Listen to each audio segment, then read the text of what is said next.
ઓમ શ્રી ગણેશાય નમઃ. જય શ્રી કૃષ્ણ મિત્રો. આપણે આજે સાંભળીશું ભગવદ્ ગીતાના મહાત્મય ફળ અને શંકર પાર્વતીની વાર્તા. શંકર ભગવાન પાર્વતીજીને બધા જ ફળના મહત્વ, એના દ્રષ્ટાંત, એ ઉપરની વાર્તા સંભળાવે છે. તો એ આપણે આજે આ વિડીયોમાં સાંભળીશું. પહેલા અધ્યાયનું મહાત્મય ફળ. કૈલાસ પર્વતના પાવન શિખર પર શંકર ભગવાન અને માતા પાર્વતીજી બેઠા હતા, વાતો કરતા હતા. એ વખતે પાર્વતીજીએ શંકર ભગવાનને પૂછ્યું, હે પ્રભુ, મેં સાંભળ્યું છે કે વૈકુંઠ લોક પ્રાપ્ત કરવા માટે ભગવદ્ ગીતાનો પાઠ કરવો કે સાંભળવો એ બધા ઉપાયોમાં સર્વશ્રેષ્ઠ ઉપાય છે. તો આપ મને કૃપા કરી ગીતાજીના મહાત્મય વિશે કહો. આ સાંભળી વિષ્ણુ ભગવાનનું સ્મરણ કરી શંકર ભગવાને કહ્યું, હે દેવી પાર્વતી, એ ગીતાના લીધે જ હું ત્રણેય લોકમાં પૂંજાઉં છું. ગીતાના જ્ઞાનમાં નિત્ય નિમગ્ન રહેવાના કારણે જ સંસારની માયા મને સ્પર્શી શકતી નથી કે સતાવી શકતી નથી. હે દેવી, તમે મને જે પ્રશ્ન પૂછ્યો છે એવો જ પ્રશ્ન શેષ શૈયા પર સૂતેલા વિષ્ણુ ભગવાનને લક્ષ્મીજીએ પૂછ્યો હતો. હે પ્રભુ, તામસી જીવો નિંદ્રા અને આળસને આધીન થાય તે સ્વાભાવિક છે, પરંતુ આપ તો ત્રણેય ગુણોથી પર છો. શ્રી નારાયણ પ્રભુ છો, તમે આંખો મીચીને પડ્યા છો, એનું મને ઘણું વિસ્મય થાય છે. ત્યારે વિષ્ણુ ભગવાન બોલ્યા, હે લક્ષ્મી, મને નિંદ્રા કે આળસ વ્યાપતી નથી. એક શબ્દરૂપી જે ભગવદ્ ગીતા છે એમાં રહેલા જ્ઞાનના અર્થને હું આંખો મીચીને હૃદયમાં ઘૂંટી રહ્યો છું. જેમ 24 અવતાર મારા આકાર રૂપ છે, તેમ આ ગીતા મારો શબ્દરૂપ અવતાર છે.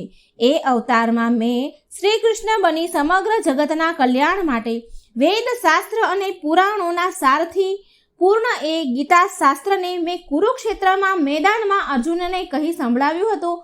ત્યારબાદ પ્રાચીન મહામુનિ શ્રી વેદવ્યાસે મહાભારત ગ્રંથની રચના કરી. એ વખતે સારને 18 અધ્યાયમાં વહેંચી તેમાં સમાવેશ કર્યો છે. એ ગીતામાં મારા અંગ આ પ્રમાણે છે. શરૂઆતના 5 અધ્યાય મારા મુખ છે, તે પછીના 5 અધ્યાય મારી ભુજા છે, અને તે પછીના 5 અધ્યાય મારું હૃદય અને મન છે. 16મો અધ્યાય મારું ઉદર છે, 17મો અધ્યાય મારી જાંઘ છે, અને 18મો અધ્યાય મારા ચરણ છે. ગીતાના શ્લોક મારી નાડીઓ છે, અને ગીતાના જે અક્ષરો છે એ મારો રોમ છે. શ્રીમદ ભગવદ્ ગીતાનો એક અધ્યાય, અર્ધો અધ્યાય, એક શ્લોકના એક પદનો નિત્ય પાઠ કરનાર પ્રાણી બધા જ પાપોથી મુક્ત થઈ સર્વ માટેનું પરમ પ્રાપ્તિ સ્થાન એવા મારા વૈકુંઠ લોકને પામે છે. આ સાંભળી લક્ષ્મીજીએ પૂછ્યું, હે પ્રભુ, શ્રી ગીતાનું જ્ઞાન આટલું પરમ શ્રેષ્ઠ જ્ઞાન છે, તો તેનો પાઠ કરવાથી જેને વૈકુંઠ લોક મળ્યો હોય છે તેની કથા મને કહો. જેને વૈકુંઠ લોક મળ્યો છે આ કથાના કારણે, આ પાઠના કારણે, તો એ મને કહો.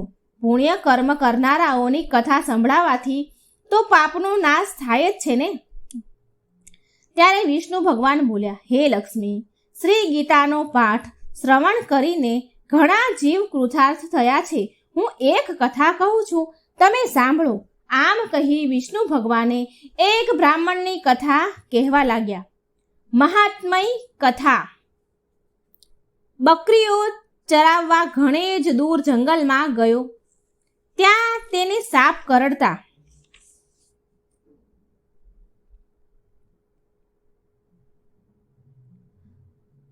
પૂર્વ સુશર્મા નામનો એક અતિ દુરાચાર બ્રાહ્મણ હતો. રાત દિવસ એ દુષ્કર્મમાં ગળાડૂબ રહેતો. એક દિવસ એ બકરીઓના ચરાવવા ઘણે દૂર જંગલમાં ગયો. ત્યાં તેને સાપ કરડતા તેનું મૃત્યુ થયું. તેણે ઘણા પાપ કર્મો કર્યા હોવાથી કેટલાક કાળ સુધી નરક યાતના ભોગવ્યા પછી મનુષ્ય લોકમાં તેને બળદનો જન્મ લેવો પડ્યો. તે એક લંગડા ભિખારીને પાનોરે પડ્યો. લંગડો ભિખારી દરરોજ એ બળદ પર બેસી ભીખ માંગવા જતો. તેને પોતાનું પેટ ભરાય એટલી પણ ભીખ ન મળતી. એ હોવાને કારણે તે બળદને પણ શું ખવડાવે? પોતાનું પેટ પણ ભરી નતો શકતો, તો બળદને શું ખવડાવે? ખાવાનું ન મળવાથી દિવસે ને દિવસે બળદનું શરીર સુકાવા લાગ્યું. એક દિવસ ભૂખના દુઃખને કારણે બળદ ચાલતા ચાલતા બેભાન થઈ રસ્તામાં ઢળી પડ્યો. તેની આંખોના ડોળા પણ બહાર આવી ગયા, પરંતુ તેના પાપનો અંત ન આવ્યો હોવાથી તેના પ્રાણ નીકળતા નહીં. તે જ્યાં પડ્યો હતો ત્યાં લોકોની ભીડ જામી. તેને રીબાતો જોઈ કેટલાક લોકો બોલી ઉઠ્યા, મરી જાય તો બિચારો દુઃખમાંથી છૂટે, પીડામાંથી છૂટે. તો કેટલાક પોતાના ઈષ્ટદેવને યાદ કરી કહેવા લાગ્યા કે હે ભગવાન, હું મારું અમુક પુણ્ય તેને આપું છું. તે પુણ્યના પ્રભાવથી આ રીબાતા બળદના દુઃખ દૂર થાવ. છતાં પણ બળદના પ્રાણ નીકળે નહીં. એટલામાં જ એક વેશ્યા ત્યાં આવી. તેણે પણ કહ્યું, હે ઈશ્વર, મારાથી જો જાણતા કે અજાણતા કંઈ પુણ્ય થઈ ગયું હોય તો તે પુણ્યના પ્રભાવથી આ બળદનું દુઃખ દૂર થાવ. વેશ્યાના મોઢામાંથી આ શબ્દ નીકળ્યો અને નીકળ્યા કે તરત જ રીબાતા બળદનો પ્રાણ નીકળી ગયો. એ મુક્તિ પામ્યો. આમ તેના પાપનો અંત આવ્યો. તેનો પુનઃજન્મ એક બ્રાહ્મણના ઘેર થયો. તેનું નામ સોમશર્મા રાખવામાં આવ્યું. તે મોટો થયો તો તેને પોતાના પૂર્વજન્મ તેને યાદ આવ્યો. આથી તેને એવી જિજ્ઞાસા થઈ કે એ વેશ્યાએ એવું કયું પુણ્ય કર્યું હશે જેના પ્રભાવે મારો રીબાતો જીવ નીકળી ગયો હતો. એક દિવસ તે વેશ્યાને શોધતો તેના ઘેર ગયો. વેશ્યાને પોતાના પૂર્વજન્મની બધી વાત કરી અને તેને પૂછ્યું કે તમે કયું પુણ્ય કર્મ કર્યું હતું. તો વેશ્યા બોલી, હું નીચ કર્મોમાં લિપ્ત છું. કોઈ સારા કર્મ કર્યાનું મને યાદ નથી. મેં તો લોકોની દેખાદેખીથી પ્રેરાઈને પુણ્યનું દાન કર્યાનું કહ્યું હતું. પણ હા, મારો પોપટ રોજ કંઈક બોલે છે. હું તેની મીઠી મધુર વાણી રોજ સાંભળ્યા કરું છું, પરંતુ પોપટ શું બોલે છે તેની મને કંઈ ખબર નથી. માટે તમે પોપટને પૂછો તો કંઈક સાચી માહિતી મળે. સોમશર્મા પોપટ પાસે ગયો અને તેને પૂછવા લાગ્યો અને તે બોલ્યો, હું અહીં આવ્યો હતો એ પહેલાં હું એક મુનિના આશ્રમમાં રહેતો હતો. ત્યાં સૌ કોઈ નિત્ય ગીતાના પહેલા અધ્યાયનો પાઠ કરતા હતા. દરરોજ પાઠ સાંભળવાથી મને પણ એ પાઠ મોઢે થઈ ગયો. એ પાઠ કરવાથી મને ઘણો આનંદ મળે છે. તેથી હું પણ રોજ ગીતાના પહેલા અધ્યાયનો પાઠ કરવા લાગ્યો. એક દિવસ હું પારધીની જાળમાં ફસાઈ પડ્યો. તેણે મને આ વેશ્યાને વેચ્યો. ત્યારથી હું આ પાંજરામાં પૂરાયો છું. છતાં પણ હું રોજ ગીતાના પહેલા અધ્યાયનો પાઠ કરું છું. પોપટની વાત સાંભળીને સોમશર્મા પણ નિત્ય ગીતાના પહેલા અધ્યાયનો પાઠ કરવા લાગ્યો. છેવટે વિષ્ણુ ભગવાને લક્ષ્મીજીને કહ્યું, હે દેવી, કાળે કરીને સોમશર્મા, વેશ્યા અને પોપટ ત્રણેય મૃત્યુ પામ્યા અને ગીતાના પહેલા અધ્યાયના પુણ્ય બળે વૈકુંઠ લોક પામ્યા. તો મિત્રો, આ હતો પહેલા અધ્યાયનું મહાત્મય ફળ અને શિવ, પાર્વતી અને વિષ્ણુ ભગવાનની કથા. હવે આપણે સાંભળીશું બીજો અધ્યાય અને બીજા અધ્યાયની વાર્તા, જે શંકર ભગવાન પાર્વતીજીને કહે છે. તો ધ્યાનથી સાંભળજો. પાર્વતીજીએ શંકર ભગવાનને ગીતાના બીજા અધ્યાયનું મહાત્મય પૂછતા શંકર ભગવાને કહ્યું કે એક વખત લક્ષ્મીજીને આ મહાત્મય સાંભળવાની ઈચ્છા થતાં વિષ્ણુ ભગવાને જે કથા કહી સંભળાવી હતી તે કથા હું તમને કહું છું, તે સાંભળો. કેમ કે પવિત્ર કર્મ કરનારાઓની ચર્ચા વર્ણન કરવાથી પાપનો નાશ થાય છે. મહાત્મય કથા. પૂર્વકાળે દક્ષિણ દેશમાં પૂરણ નામના નગરમાં સુશર્મા નામનો એક પુણ્યશાળી બ્રાહ્મણ રહેતો હતો. તે સાધુ સેવા કરતો, અતિથિ સત્કાર કરતો, હવન, પૂજન, શ્રાદ્ધ અને તર્પણ દ્વારા દેવતાઓ અને પિતૃઓની સેવા કરતો હતો. એક વખત તે કુંભ સ્નાન કરવા પ્રયાગ ગયો. ત્યાં એક જગ્યાએ સાધુ મહાત્માઓ એકઠા થઈ પરમાત્મા સંબંધમાં ચર્ચા કરી રહ્યા હતા. સુશર્મા ત્યાં જઈ પહોંચ્યા. મહાત્માઓને પ્રણામ કરી ત્યાં બેઠો અને તેઓની ચર્ચા સાંભળવા લાગ્યો.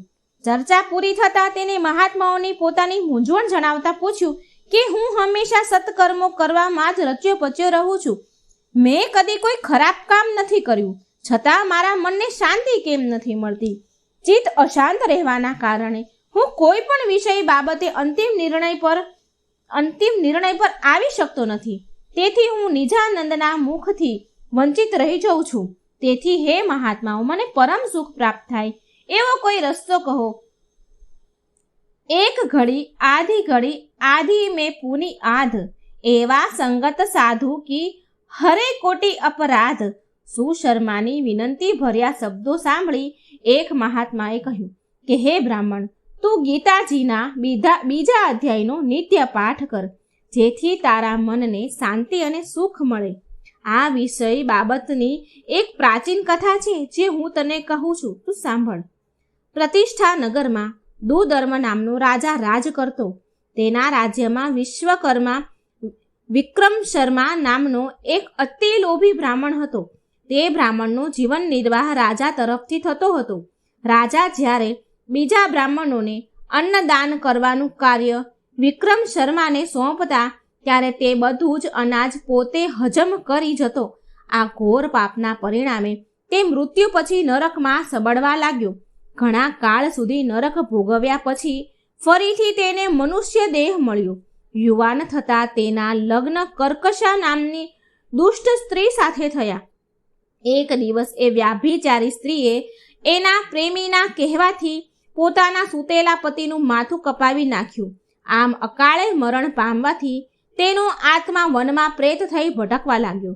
કર્કશા પણ મર્યા પછી બકરી થઈ જન્મી. એક દિવસ પ્રેત થયેલા વિક્રમ શર્માએ જંગલમાં એક મહાત્માની ઝૂંપડી પાસે ઊભેલી એક બકરીને જોઈ. એ બકરીને જોતા જ તેને પોતાનો પૂર્વ જન્મ યાદ આવ્યો. તે બદલો લેવા બકરી થયેલી કર્કશાને મારવા દોડ્યો, પણ બકરી તો જ્યાં ઊભી હતી ત્યાં જ ઊભી રહી. પ્રેત ઝૂંપડી પાસે આવ્યું. તે વખતે ઝૂંપડીમાં એક મહાત્મા ગીતાજીના બીજા અધ્યાયનો પાઠ કરી રહ્યા હતા. તે પાઠના શબ્દો પ્રેતના કાને પડતા તે બકરીને મારવાનું ભૂલી જઈ એક ચિત્તે તે પાઠ સાંભળવા લાગ્યો. પાઠ સાંભળવાથી તેના મનના વિચારો શુદ્ધ થઈ ગયા. મનમાં કોઈ વેરભાવ ન રહ્યો. બકરી પણ તે પાઠ સાંભળવાથી ત્યાં જ ઊભી રહી હતી. ત્યારબાદ તેઓ બંને ત્યાં રહ્યા અને નિત્ય ગીતાજીના બીજા અધ્યાયનો પાઠ સાંભળવા લાગ્યા. આ પાઠ સાંભળવાથી પુણ્ય બળે પ્રેત અને બકરી બંને વૈકુંઠ લોક પામ્યા. આમ કહી મહાત્માએ સુશર્માને ગીતાજીના બીજા અધ્યાયનો નિત્ય પાઠ કરવાનો ઉપદેશ આપ્યો. સુશર્મા નિત્ય ગીતાજીના બીજા અધ્યાયનો પાઠ કરવા લાગ્યા. તેથી તેને મનની શાંતિ મળી અને સંસારના બધા સુખ ભોગવી અંતકાળે વૈકુંઠ લોકમાં ગયા. આ હતો મિત્રો બીજા અધ્યાયનું મહાત્મય ફળ અને કથા. હવે આપણે સાંભળીશું ત્રીજા અધ્યાયની મહાત્મય ફળ અને કથા. ભગવદ્ ગીતાના મહાત્મય ફળ અને કથા સાંભળવાનું પણ ઘણું પુણ્ય છે. ત્રીજો અધ્યાય મહાત્મય ફળ. જગત જનની પાર્વતીજી શંકર ભગવાન અને લક્ષ્મીજીએ શ્રી વિષ્ણુ ભગવાનને કહ્યું, હે પ્રભુ, હવે આપ અમને ગીતાજીના ત્રીજા અધ્યાયનું મહાત્મય અને તેના ફળ વિશે જણાવો, જે સાંભળી અમે કૃતાર્થ થઈએ. આ સાંભળી શંકર ભગવાને પાર્વતીજીને અને વિષ્ણુ ભગવાને લક્ષ્મીજીને કહ્યું, હે દેવી, હું ત્રીજા અધ્યાયનું મહાત્મય કહું છું, તે તમે શુદ્ધ ચિત્તે સાંભળો, કારણ કે આ અધ્યાયનો પાઠ સાંભળનારનો અર્ધમયોનીમાંથી છુટકારો થાય છે. મહાત્મય કથા આ પ્રમાણે છે. કૌશિક વંશમાં જન્મેલો જડ નામનો એક બ્રાહ્મણ વેદશાસ્ત્રોનો જાણકાર હોવા છતાં પાપ કર્મોના પરિણામે અધોગતિને પામ્યું. તેને જાત જાતના વેપાર ધંધા કરી પુષ્કળ ધન એકઠું કર્યું હતું, પણ એ ધન ધર્મ કાર્યોમાં વાપરવાના બદલે જુગાર, શરાબ અને વેશ્યાગમનમાં ઉડાડવા લાગ્યું. આ દૂષણોમાં ધન ખલાસ થઈ જતા તેણે ચોરી કરીને ફરીથી ધન એકઠું કર્યું. જડ પાસે પુષ્કળ ધન એ બાબતની જાણ લૂંટારાઓને થતાં તેઓ એક રાતે તેના ઘર પર ત્રાટક્યા. તેને મારી નાખીને તેને બધું જ ધન લૂંટી ગયા. અકાળે મરણ પામવાથી જડ પ્રેત થયો અને પ્રેત યોનિમાં તેના પાપ કર્મોના કારણે દારૂણ દુઃખ ભોગવવા લાગ્યો. આ જડ બ્રાહ્મણોને મોહન નામનો પુત્ર હતો. તે વેપાર અર્થે દૂર દેશાવર ગયો હતો. તે જ્યારે પોતાના ગામ પાછો ફર્યો ત્યારે પોતાના પિતાના મૃત્યુના સમાચાર જાણી અતિશય દુઃખી થયો. પ્રેત યોનિમાંથી પિતાની મુક્તિ અર્થે પુત્રે શાસ્ત્રોક્ત રીતે ઉત્તર ક્રિયા કરી શ્રાદ્ધ કર્યું, પરંતુ જડને પ્રેત યોનિમાંથી મુક્તિ ન મળી અને તે પ્રેત થઈને પુત્રના ઘરમાં જ ભટકવા લાગ્યો. એક દિવસ મોહનને ત્યાં તેનો મિત્ર થોડા દિવસ રહેવા માટે આવ્યો. બીજે દિવસે પ્રાતઃકાળે તેનો મિત્ર સાન સંધ્યા કરીને ગીતાજીના 3જા અધ્યાયનો પાઠ કરવા લાગ્યો. આ પાઠ પ્રેત રૂપે ભટકતા જડે પણ સાંભળ્યો. પરિણામે તેનો પ્રેત યોનિમાંથી ઉદ્ધાર થઈ ગયો. તેને લેવા માટે યમના દૂતના બદલે વિષ્ણુ દૂતો વિમાન લઈને આવ્યા. પ્રેત યોનિમાંથી મુક્ત થયેલા જડ જ્યારે વિમાનમાં બેસવા ગયો ત્યારે અપ્સરાઓએ પુષ્પો વરસાવીને તેનું સ્વાગત કર્યું. પુત્ર પુણ્યશાળી આત્માવાળો હોવાથી તે આ બધું જોઈ શકતો હતો. તેના મનમાં જિજ્ઞાસા જાગતા તેણે પિતાને પૂછ્યું કે તમને મુક્તિ કઈ રીતે મળી? ત્યારે જડ બોલ્યો કે તારા મિત્રે ગીતાજીના પાઠ 3જા અધ્યાયના પાઠ કર્યા, તે મેં સાંભળ્યા, પરિણામે મને મુક્તિ મળી. હે વત્સ, મારો ભાઈ અને આપણા જે પૂર્વજો પોતાના પાપ કર્મોના કારણે હજુ પણ નરક ભોગવી રહ્યા છે, તેમને મુક્તિ માટે તું નિત્ય ગીતાજીના 3જા અધ્યાયનો પાઠ જરૂર કરજે. એ જ દિવસથી પુત્ર નિત્ય ગીતાજીના 3જા અધ્યાયનો પાઠ કરવા લાગ્યો. આ પાઠના પુણ્ય બળે તેના તમામ પિતૃઓને નરકમાંથી મુક્તિ મળી. એટલું જ નહીં, અંતકાળે તે અને તેનો મિત્ર પણ વૈકુંઠ લોકને પામ્યા. જ્યાં ભગવદ્ ગીતાનો ગ્રંથ હોય અને જ્યાં ગીતાનો પાઠ થાય છે ત્યાં પ્રયાગ આદિ સર્વ તીર્થોનો વાસ રહેલો છે. એનો મતલબ એમ છે, અર્થાત ગીતાજીના શ્રવણ પઠનથી પ્રયાગ આદિ પવિત્ર ધામોમાં સ્નાન કર્યા જેટલું પુણ્ય પ્રાપ્ત થાય છે. 4થા અધ્યાયનું મહાત્મય ફળ આ રીતે છે. પાર્વતીજીએ શંકર ભગવાનને કહ્યું અને લક્ષ્મીજીએ વિષ્ણુ ભગવાનને કહ્યું, હે પ્રભુ, હવે આપ અમને ગીતાજીના 4થા અધ્યાયનું મહાત્મય અને તેના ફળ વિશે જણાવો. આ સાંભળી શંકર ભગવાને પાર્વતીજીને અને વિષ્ણુ ભગવાને લક્ષ્મીજીને કહ્યું, હે દેવી, 4થા અધ્યાયનો પાઠ શ્રવણથી જીવ ઉત્તમ લોકોને પામે છે. હું એક કથા કહું છું, એ તમે ધ્યાનથી સાંભળો. મહાત્મય કથા. પવિત્ર કાશી નગરીમાં દેવદત્ત નામનું ધર્મિષ્ઠ બ્રાહ્મણ રહે છે. એક દિવસ તે ભગવાન વેદવ્યાસના દર્શન કરવા ગંગા પાર કરી રામનગર ગયો. ત્યાં એક કૂવો જોયો. કૂવામાંથી પાણી સિંચી સ્નાન કરી સંધ્યા પૂજા કરી. થયું એવું કે એ કૂવા પાસે બોરડીના 2 વૃક્ષો હતા. તેની નીચે તેણે બેસીને ગીતાજીના 4થા અધ્યાયનો પાઠ કર્યો. પાઠ પૂર્ણ કરી તેણે ભોજન કર્યું. થોડી વાર આરામ કરી તે આગળ વધ્યો. જ્યારે દેવદત્ત ગીતાજીના 4થા અધ્યાયનો પાઠ કરી રહ્યો હતો ત્યારે બંને બોરડીઓ ધ્યાનપૂર્વક એ પાઠ સાંભળી રહી હતી. આ પાઠનું શ્રવણ કરવાથી તેઓ બંને પોતાના સ્થાનેથી પડી ગઈ અને વૃક્ષયોનીમાંથી છૂટી કાશીના એક બ્રાહ્મણના ઘેર કન્યાઓ રૂપે જન્મી. બંને રૂપાળી ગુણવાન અને ધર્મિષ્ઠ હતી. વર્ષો પછી એ 2 કન્યાઓએ દેવદત્તને જોયો. તેને જોતા જ તેને પોતાના પૂર્વજન્મનો યાદ આવી. એ બંને કન્યાઓ દેવદત્તને પ્રણામ કરી કહેવા લાગી, હે મહારાજ, તમે જ અમારા ઉદ્ધારક છો.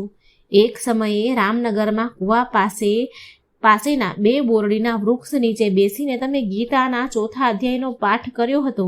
એ પાઠ અમે ધ્યાનપૂર્વક સાંભળ્યો હતો અને આ પુણ્યના બળે અમે ઋષિના શાપમાંથી મુક્ત થયા અને વૃક્ષયોનીમાંથી છૂટી આ મનુષ્ય અવતાર પ્રાપ્ત થયો. હવે અમારા તે પહેલા પૂર્વજન્મનો વૃત્તાંત પણ સાંભળો. અગાઉના જન્મે અમે બંને સ્વર્ગની અપ્સરાઓ હતી. સ્વર્ગમાં નૃત્ય ગાન કરી નિત્ય ઇન્દ્રની પ્રશંસા પ્રાપ્ત કરતી. અમને રૂપનું ઘણું જ અભિમાન હતું. એક દિવસ અમે પૃથ્વી પર વિહાર કરવા આવ્યા ત્યારે ગોદાવરી નદીના કિનારે છિન્નાપાપ નામના સ્થળે અમે સત્યપતા નામના ઋષિને ઘોર તપ કરતા જોયા. આ ઋષિનું તપ જોઈ ઇન્દ્ર પણ ગભરાઈ ગયા અને તેમને પોતાના ઇન્દ્રાસન જતું રહેવાનો ભય લાગ્યો. આથી તેમણે ઋષિનું તપ ભંગ કરવા અમને ઋષિ પાસે મોકલી. અમે મધુર ગીત ગાન કરી, મોહક નૃત્ય કરી, મનમોહક હાવભાવ કરી ઋષિને તપમાંથી ચલિત કરવા ઘણા પ્રયત્નો કર્યા. ધ્યાન ભંગ થતાં ઋષિ સમાધિમાંથી જાગી ગયા અને બહુ ક્રોધિત થયા અને અમને શ્રાપ આપ્યો કે જાઓ, તમે બંને જડ બોરડી બની જાઓ. શ્રાપ સાંભળીને અમે ગભરાઈ ગઈ. ઋષિને અમે આજીજી કરતા કહ્યું, આમાં અમારો કોઈ દોષ નથી. અમે તો ઇન્દ્રના કહેવાથી અહીં આવ્યા હતા. ઋષિને અમારા ઉપર દયા આવી એટલે તેમણે કહ્યું, જ્યારે તમે ગીતાજીનો 4થો અધ્યાય સાંભળશો ત્યારે જ તમારી મુક્તિ થશે. આ સાંભળી દેવદત્તે પણ તે બંને કન્યાઓને ગીતાજીના 4થા અધ્યાયનો નિત્ય પાઠ કરવાનું કહ્યું. બંને કન્યાઓ નિત્ય પાઠ કરવા લાગી. આ પાઠના પુણ્ય બળે બંને કન્યાઓ મૃત્યુ પછી સ્વર્ગમાં પાછી ફરી અને દેવદત્ત પણ અંતકાળે વૈકુંઠ લોક પામ્યો. અહીં 4થા અધ્યાયની મહાત્મય કથા પૂર્ણ થઈ. હવે આપણે સાંભળીશું ભાગવદ્ ગીતાના 5મા અધ્યાયની મહાત્મય કથા. પાર્વતીજી શંકર ભગવાનને કહે છે અને લક્ષ્મીજી વિષ્ણુ ભગવાનને કહે છે, હે પ્રભુ, હવે આપ અમને ગીતાજીના 5મા અધ્યાયનું મહાત્મય અને તેના ફળ વિશે અમને જણાવો. આ સાંભળી શંકર ભગવાને પાર્વતીજીને અને વિષ્ણુ ભગવાને લક્ષ્મીજીને ગીતાજીના 5મા અધ્યાયનો પાઠ કરનારા મનુષ્યના સ્પર્શ માત્રથી અધમ જીવનો ઉદ્ધાર થાય તે જણાવે છે. માટે આ અધ્યાયનું મહાત્મય વિશેષ છે. આ બાબતે એક કથા હું કહું છું, તે તમે સાંભળો. કર્મ સંન્યાસ યોગની આ 5મા અધ્યાયનું મહાત ફળ તમે શાંતિથી સાંભળજો. કથા છે, પૂર્વ પુરુક્ષુસ નામના એક નગરમાં પિંગળ નામનો એક દુરાચારી બ્રાહ્મણ રહેતો હતો. તે જન્મે બ્રાહ્મણ હતો, પરંતુ કર્મ રાક્ષસ હતા. કદી પણ સ્નાન સંધ્યા હોમ હવન કે પૂજા અર્ચના ન કરતો. એટલું જ નહીં, જે કરે તેની હાંસી ઉડાડતો. બ્રાહ્મણ હોવા છતાં એ ભવૈયાઓ સાથે રહીને વાજા વગાડતો, નાચ ગાન કરતો. તેની પત્ની અરુણા પણ તેના જેવી જ ઉલટા અને વ્યાભિચારણી હતી. એક દિવસ વ્યાભિચારણી અરુણાને પોતાના પતિ રંગરાગના માર્ગમાં અંતરાય રૂપ લાગ્યો. તેથી તેણે ઊંઘતા પતિને મારી નાખ્યો. આવું જઘન્ય મોત થતાં પિંગળ નરકમાં પડ્યો અને યાતના ભોગવવા લાગ્યો. ઘણો સમય યાતના ભોગવી તે પૃથ્વી પર ગીધ થઈને જન્મ્યો. તેથી કુલટા પત્ની અરુણાને પગંદરનો રોગ થયો. તે મૃત્યુ પામી અને બીજા જન્મે પૃથ્વી પર સુગરી થઈને જન્મી. એક દિવસ શિકારની શોધમાં નીકળેલી ગીધની નજર સુગરી પર પડી. તત્કાળ તેને પોતાના પૂર્વજન્મનું જ્ઞાન થયું. જ્ઞાન થતાં જ ગીધ સુગરીને મારવા દોડ્યો. મોતની બીકે સુગરી નાઠી, પણ ગીધે તેને પકડીને મારી નાખી. એ જ વખતે એક શિકારીની નજર આ ગીધ ઉપર પડી. તેણે બાણ મારીને ગીધને મારી નાખ્યો. નસીબ જોગે બંનેના હાડકાં એક જ્ઞાની મનુષ્યની ખોપડીમાં પડ્યા. યમદૂતો બંનેને યમરાજા પાસે લઈ ગયા. યમરાજાએ કહ્યું કે તમે બંને મહાપાપી છો. તમને તો હંમેશને માટે નરકમાં જ નાખવા જોઈએ. પરંતુ તમારા હાડકાં બ્રહ્મજ્ઞાની મહાત્માની ખોપડીમાં પડવાથી તમારા પાપો નાશ પામ્યા છે. આ મહાત્મા નિત્ય શ્રી ગીતાજીના 5મા અધ્યાયનો પાઠ કરતા હતા. તેથી તેના પુણ્ય બળે તમારો પણ ઉદ્ધાર થઈ ગયો છે. થોડી જ વારમાં વિમાન આવ્યું અને પિંગળ અને અરુણા તેમાં બેસીને વૈકુંઠ લોક ગયા. અહીં 5મા અધ્યાયનું મહાત્મા ફળ પૂર્ણ થાય છે. હવે આપણે સાંભળીશું 6ઠા અધ્યાયનું મહાત્મય ફળ કથા, જે શંકર ભગવાન પાર્વતીજીને કહે છે અને વિષ્ણુ ભગવાન લક્ષ્મીજીને કહે છે. આત્મ સંયમ યોગની મહાત્મય કથા ધ્યાનથી સાંભળજો. પાર્વતીજીએ શંકર ભગવાન અને વિષ્ણુ ભગવાનને કહ્યું. વિષ્ણુ ભગવાને લક્ષ્મીજીને કહે છે કે હે પ્રભુ, હવે આપ અમને ગીતાજીના 6ઠા અધ્યાયનું મહાત્મય અને ફળ જણાવો. આ સાંભળી શંકર ભગવાન પાર્વતીજી અને વિષ્ણુ ભગવાન લક્ષ્મીજીને કહે છે કે હે દેવી, આ અધ્યાયનો પાઠ કરનાર ત્રણેય લોકમાં આદરણીય સ્થાન પ્રાપ્ત કરે છે.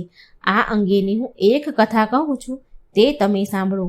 ગોદાવરી નદીના પાવન કિનારે પ્રતિષ્ઠન નામનું એક સુંદર નગર હતું.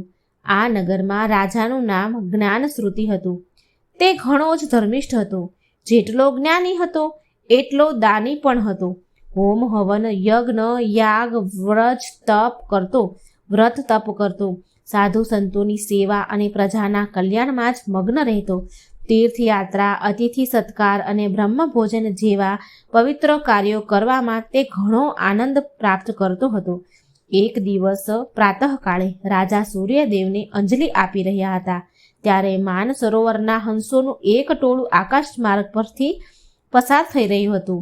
તેમના માથેથી 2 હંસ રાજાના મહેલના કાંગરે આરામ કરવા ઉતર્યા અને વાતો કરવા લાગ્યા. પશુ પક્ષીની ભાષા જાણનાર રાજાએ પણ આ વાત સાંભળી. એક હંસ બીજા હંસને કહી રહ્યો હતો કે આ રાજા ઘણો જ ધર્મિષ્ઠ છે અને દાની પણ છે. લોક કલ્યાણના ઘણા કાર્યો તેણે કર્યા છે. પરિણામે તે ઘણો જ લોકપ્રિય અને આદરપાત્ર બન્યો છે. આ સાંભળી બીજો હંસ બોલ્યો કે આના કરતાં તો વધુ આદરપાત્ર અને બ્રહ્મજ્ઞાની તો રૈકઈ નામનો મહાત્મય છે. પશુ પક્ષીઓની ભાષા સમજતા રાજાએ હંસોની આ વાત સાંભળી તો તેને વિચાર આવ્યો કે આવા બ્રહ્મજ્ઞાની મહાત્માના દર્શન તો અવશ્ય કરવા જ જોઈએ. હંસો તો વાતો કરીને ઉડી ગયા, પણ રાજા જ્ઞાનશ્રુતિ વિચાર કરવા લાગ્યા કે હંસોએ રૈકય નામનો જે મહાત્માની વાત કરી રહ્યા હતા તે ક્યાં રહેતો હશે, તેમને શોધવા ક્યાં? તે છતાં રાજા જ્ઞાનશ્રુતિની મહાત્માના દર્શન કરવાની જિજ્ઞાસા એટલી બધી તીવ્ર બની ગઈ કે તે રાજપાટ છોડીને તીર્થટન કરવા લાગ્યા. તીર્થયાત્રા કરવા નીકળી પડ્યા. કાશી, પ્રયાગ, પ્રભુતિ વગેરે નગર ફરતા ફરતા દેશમાં રૈક્ય નામના મહાત્મા વિશે પૂછપરછ કરતા રાજા કાશ્મીર પ્રદેશના માણિકેશ્વર નામના મહાદેવજીના મંદિરે પહોંચ્યા. ત્યાં રાતવાસો કર્યો. સવારે રાજાએ મંદિરના પૂજારીને મહાત્માએ રૈક્ય અંગે પૂછપરછ કરી તો પૂજારીએ જણાવ્યું કે મહાત્મા રૈક્ય તો આ નગરમાં જ રહે છે. રાજા જ્ઞાનશ્રુતિ તત્કાળ રૈક્ય પાસે પહોંચી ગયા. જઈને પ્રણામ કર્યા અને નમ્ર અવાજે પૂછ્યું કે હે પાવનકારી સંત, આપ આ કક્ષાએ કઈ રીતે પહોંચ્યા? એ કૃપા કરી મને જણાવશો તો હું કૃતાર્થ થઈશ. ત્યારે મહાત્માજી રૈક્ય બોલ્યા કે હે રાજન, હું નિત્ય ગીતાજીના 6થા અધ્યાયનો પાઠ કરું છું. તે પાઠના પુણ્ય બળે હું આ સિદ્ધિ પ્રાપ્ત કરી શક્યો છું. આ સાંભળી રાજા જ્ઞાનશ્રુતિ પણ નિત્ય ગીતાજીના 6થા અધ્યાયનો પાઠ કરવા લાગ્યા અને આ પુણ્યના બળે રાજા સર્વ સુખ ભોગવી અંતકાળે વૈકુંઠ પામ્યા. 6થા અધ્યાયની મહાત્મય ફળ કથા અહીં સંપૂર્ણ થાય છે. હવે આપણે સાંભળીશું 7મા અધ્યાયની કથા, મહાત્મય કથા વાર્તા આપણે સાંભળીશું. જ્ઞાન વિજ્ઞાન યોગ. આ 7મો અધ્યાય છે. પાર્વતીજી શંકર ભગવાન અને લક્ષ્મીજી વિષ્ણુ ભગવાનને કહે છે કે પ્રભુ, હવે આપ અમને ગીતાજીના 7મા અધ્યાયની મહાત્મય ફળ વિશે જણાવો. આ સાંભળી શંકર ભગવાને પાર્વતીજીને અને વિષ્ણુ ભગવાને લક્ષ્મીજીને કહ્યું કે હે દેવી, હું તમને ગીતાજીના 7મા અધ્યાયનું મહાત્મય કહું છું, તે સાંભળો. મહાત્મય કથા આ પ્રમાણે છે. પાટલીપુત્ર નામના નગરમાં એક શંકુકર્ણ નામનો બ્રાહ્મણ રહેતો હતો. તેને 3 પુત્રો હતા. શંકુકર્ણ વેપાર કરીને સુખેથી ગુજરાન ચલાવતો હતો. એકવાર તેને વધુ ધન કમાવા માટે પરદેશ જવાનો વિચાર કર્યો. તેણે પોતાના પુત્રને ખબર પડી કે એ રીતે પોતાનું બધું જ ધન એક ખાડામાં ખોદી દીધું. પછી તે વહાણ લઈને ઉત્તર દિશા તરફ નીકળી ગયો. દુર્ભાગ્યે બન્યું એવું કે પરદેશમાં સાપ કરડવાથી શંકુકર્ણ મૃત્યુ પામ્યો. અકાળે મૃત્યુ થવાથી તેનો જીવ તેના દાટેલા ધનમાં અટકી રહ્યો. આથી તે સાપ બનીને જ એ જગ્યાએ ધન દાટેલું હતું ત્યાં ધનનું રક્ષણ કરવા લાગ્યો. એક દિવસ સર્પયોનીની પારાવાર પીડા સહન ન થતા તેણે પોતાના પુત્રને સપનામાં આવી વાત કરી કે હે પુત્ર, હું સર્પયોનીમાં પારાવારા પીડા ભોગવી રહ્યો છું. મને મુક્તિ અપાવો માટે તું મને મુક્તિ અપાવ, મારો ઉદ્ધાર કરો. આ વાત સાબિત રૂપે શંકુકર્ણ પોતે જ્યાં ધન દાટ્યું હતું તે જગ્યા તેને દેખાડી. જોગાનું જોગ.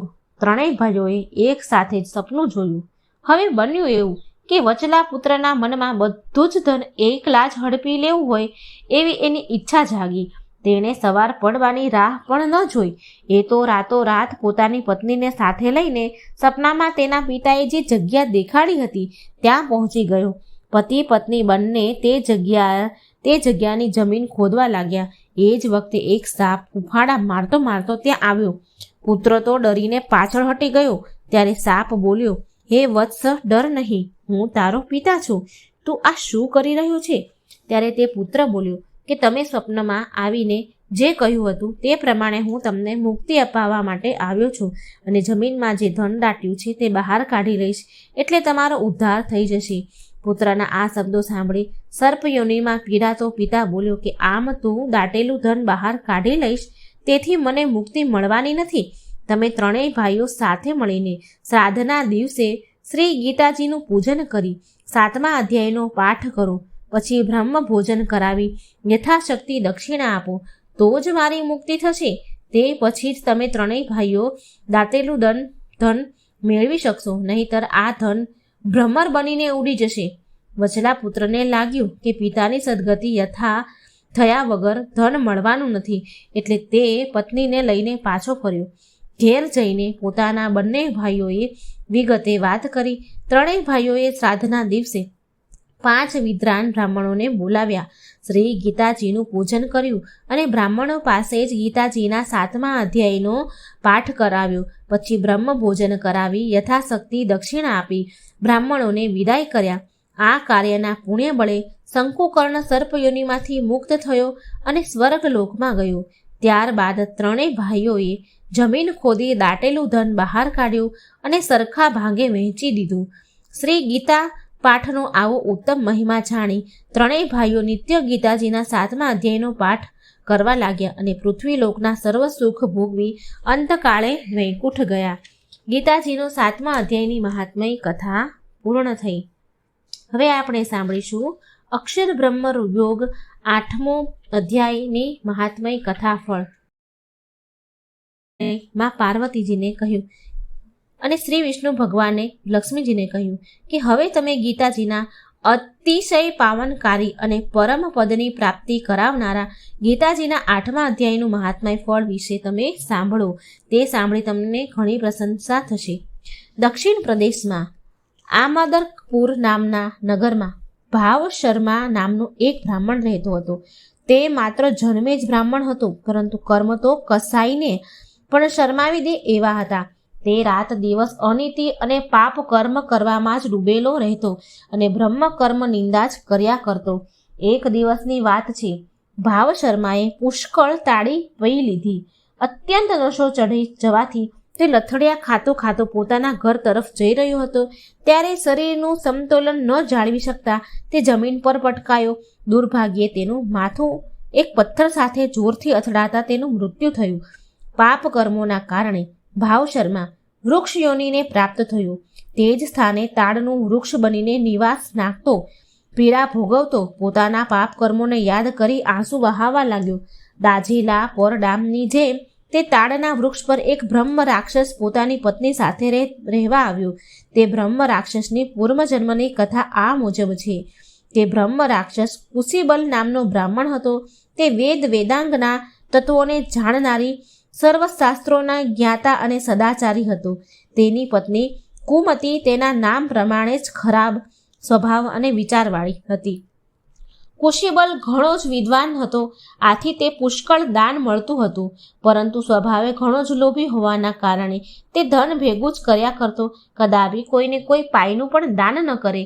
કાળવશ તે બ્રાહ્મણ અને તેની પત્ની મૃત્યુ પામ્યા અને બ્રહ્મ રાક્ષસ બની પૃથ્વી પર ભૂખ્યા તરસ્યા ભટકવા લાગ્યા. ભટકતા તેઓ તે તાડના વૃક્ષ પાસે આવ્યા. ત્યાં તેની શીતળ છાયામાં રહેવા લાગ્યા.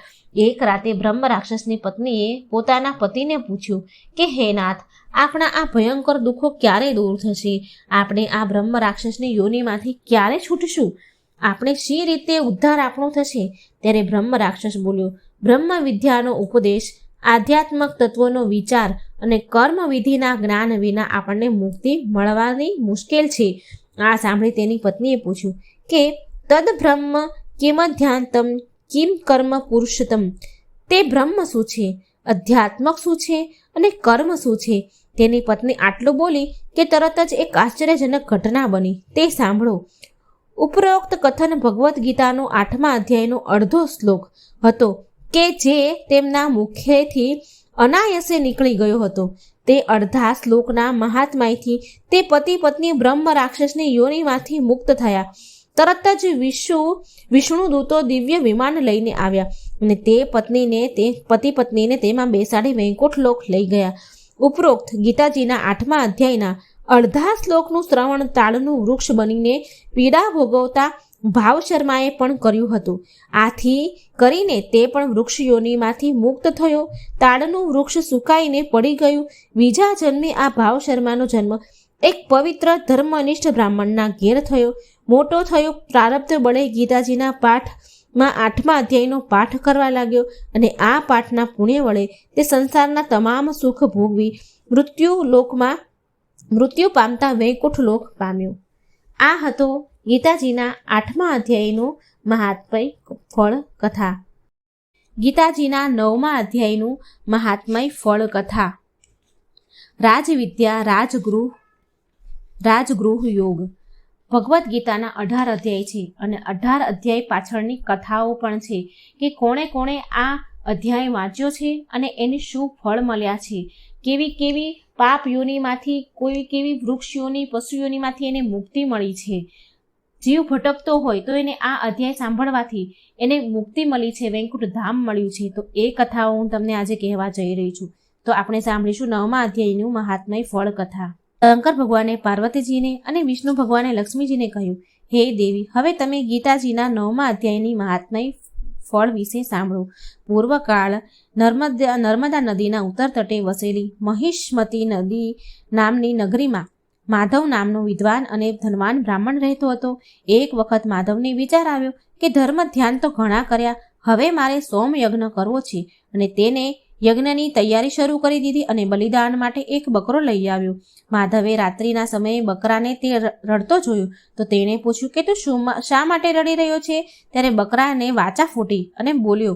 તે માધવને કહેવા લાગ્યો કે સ્વર્ગની સુખની પ્રાપ્તિ માટે તમે મારું બલિદાન આપવા માંગો છો, પણ એ તો ક્ષણભંગુર છે. તેના કરતાં તો સર્વશ્રેષ્ઠ મોક્ષ સુખની પ્રાપ્તિ માટે પ્રયત્ન કરો. માધવે પૂછ્યું કે મોક્ષની પ્રાપ્તિ કઈ રીતે થાય? ત્યારે બકરો બોલ્યો કે હું મારા પૂર્વજન્મમાં ગત જન્મની વાત કરું છું. તે તમે ધ્યાનથી સાંભળજો.